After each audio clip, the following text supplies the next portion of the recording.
Hi everyone, আশা করি সবাই ভালো আছেন। আজ আমি গুরুত্বপূর্ণ একটি প্লাগইন দেখাবো, সেটা হচ্ছে গুগল সাইটকিট। এটি একটি গুগলের তৈরি প্লাগইন, যে প্লাগইনটা দিয়ে Google page speed, Google analysis, Google tag manager সহ সমস্ত কিছু একসাথে অ্যাড করা যাবে। আগে যেহেতু আমরা যদি অ্যানালাইসিস করতাম, একটা প্লাগইন নিতাম, একটা কাজের জন্য একটা প্লাগইন নিতাম, কিন্তু গুগলের অনেকগুলো সার্ভিস আমাদের ওয়েবসাইটে প্রতিনিয়ত ব্যবহার এবং গুগলের স্ট্যাটাস চেক করি আমাদের ওই অ্যাকাউন্টগুলোতে যায়। কিন্তু আমরা যদি গুগল সাইটকিট ব্যবহার করি তাহলে অবশ্যই আমাদের তা করতে হবে না। আমাদের ড্যাশবোর্ড থেকেই আমাদের অ্যাডসেন্স থেকে শুরু করে যাবতীয় তথ্য আমরা এখান থেকে দেখতে পারবো, এবং সেটা হচ্ছে গুগল সাইটকিট। সাইটকিট বা গুগল এখানে লিখে সার্চ দিবেন। আমি প্লাগইন থেকে অ্যাড নিউ প্লাগইনে আসি এবং এখানে আমি সাইটকিট নামে সার্চ দিছি। দেখেন এই যে একটা প্লাগইন আসতেছে সাইটকিট বাই গুগল, এবং এটা দেখেন বাই গুগল, মানে গুগলের তৈরি একটা প্লাগইন, এবং এই প্লাগইনটাকে অ্যাক্টিভ ইনস্টল করবেন। এবং ড্যাশবোর্ডে দেখাই আমি একটা কুইক সেটআপের একটা লিংক আপনাকে দিবে তারা। তো এই সাইটকিট নামে একটা অপশন পাবেন, এবং এখানে বলতেছে সাইন ইন উইথ গুগল। তো গুগলের আপনাকে সাইন ইন করতেছে। তো আপনি কি করবেন, এখানে একটা ক্লিক দিবেন, সাইন ইনে ক্লিক। টু ওয়েট, আপনার অ্যাকাউন্টটা সাইন ইন করতে বলতেছে, যে আপনার কোন অ্যাকাউন্টের আন্ডারে গুগল সাইটকিটটা ইউজ করবেন, মানে ওনারশিপ ভেরিফাই করার সিস্টেমগুলো এখানে দেখাইতেছে। এখানে সার্চ কনসোল অ্যাড করতে বলতেছে।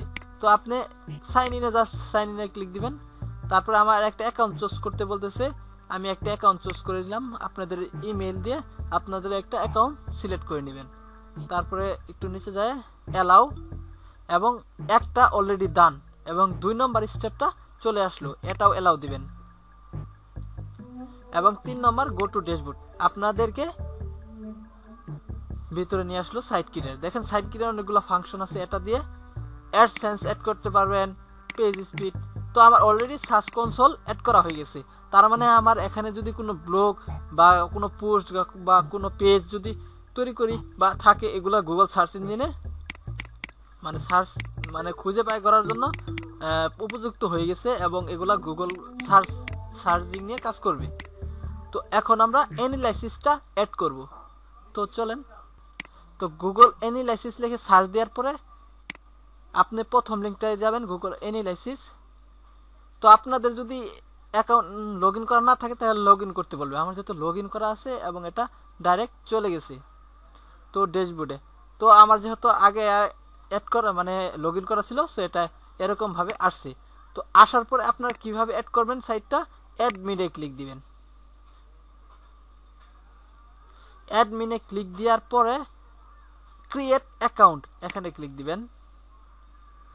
তারপর একটা নাম দিতে বলবে, তো আপনি একটা নাম দিবেন। আমি আমার ওয়েবসাইটের নাম অনুযায়ী এখানে পেস্ট করে দিলাম, যে কোনো একটা নাম দিবেন, সবগুলো পারফেক্ট। এবং নেক্সটে ক্লিক দিবেন। নেক্সটে ক্লিক দেওয়ার পরে এখানে আপনার আরেকটা নাম দিতে বলবে, তো এই নামটাও দিয়ে দিবেন। আমি একই নাম দিলাম, এবং এখানে আমি বাংলাদেশ সিলেক্ট করে দিব, বাংলাদেশ, এবং এখানে ডলার থাক, নো প্রবলেম। নেক্সট দেওয়ার পর এখানে কিছু ইনফরমেশন দিতে হবে আপনাকে, আপনার ওয়েবসাইট অনুযায়ী ইনফরমেশনগুলো এখানে সেট আপ করবেন। তো আমারটা হচ্ছে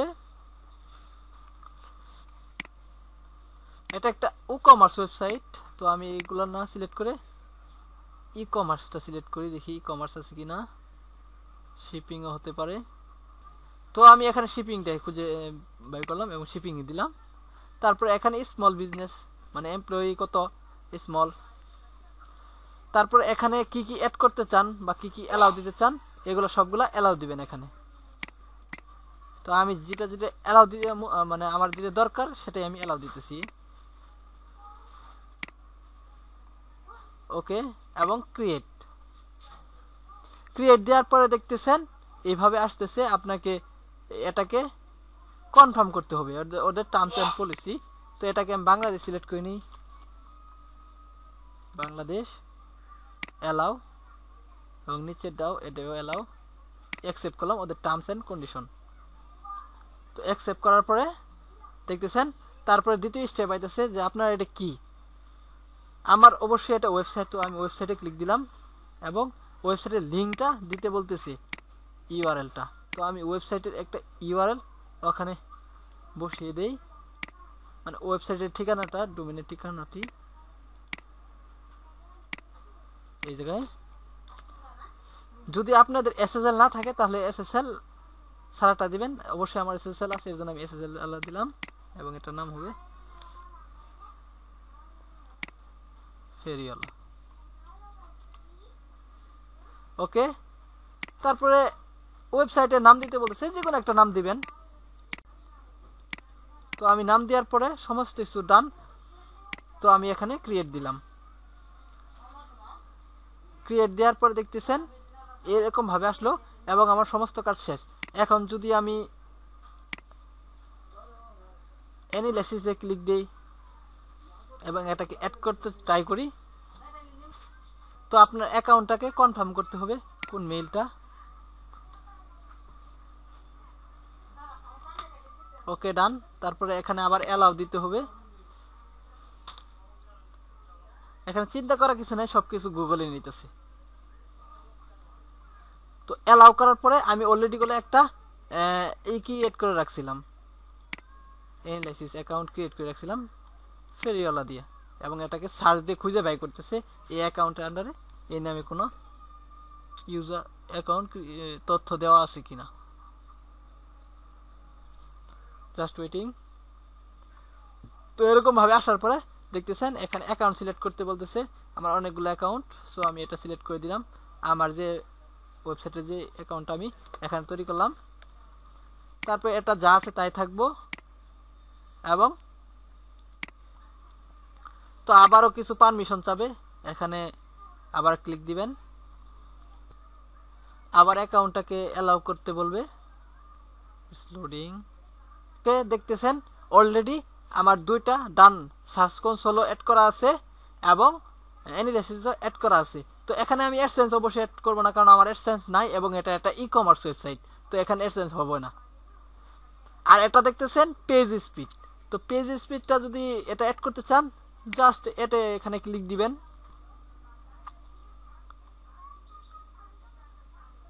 দেখেন আমার এক ক্লিকে দেয় এটা অ্যাড হয়ে গেছে। আপনার হয়তো কিছু ইনফরমেশন লাগবে, কারণ আমার অলরেডি এই অ্যাকাউন্টে অ্যাড করা ছিল, আমি ডিরেক্টিভ করে আবার দেখাইতেছিলাম। তো আই হোপ ইউ আন্ডারস্ট্যান্ড, সমস্ত কিছু অ্যাড হয়ে গেছে। তো এভাবে খুব সহজে আপনার গুগলে অ্যানালাইসিস সমস্ত তথ্য এখানে দেখতে পারবে। এখানে আমার কোনো ট্রাফিক নেই, আমি সবেমাত্র এটাকে অ্যাড করলাম। সো এখানে কোনো কিছু ইনফরমেশনও দেখা যাচ্ছে না। তবে যখন আপনার এগুলা মানে সার্চ কনসোল বা ট্রাফিক আসবে, সমস্ত ইনফরমেশন এই ওয়েবসাইটের ভিতরে বসেই দেখতে পারবেন। এখন আর আপনাকে সার্চ কনসোলের জন্য সার্চ কনসোল পেজে যায় এবং অ্যানালাইসিসের জন্য অ্যানালাইসিস পেজে যায়, এগুলা তথ্য আর পরীক্ষা করতে হবে না। এখান থেকে আপনি সমস্ত কিছু কন্ট্রোল করতে পারবেন। I hope you understand. তো সবাই ভালো থাকেন, সুস্থ থাকেন। আর যারা সাবস্ক্রাইব করেন নাই, অবশ্যই চ্যানেলটি সাবস্ক্রাইব করে পাশে থাকবেন। ধন্যবাদ সবাইকে।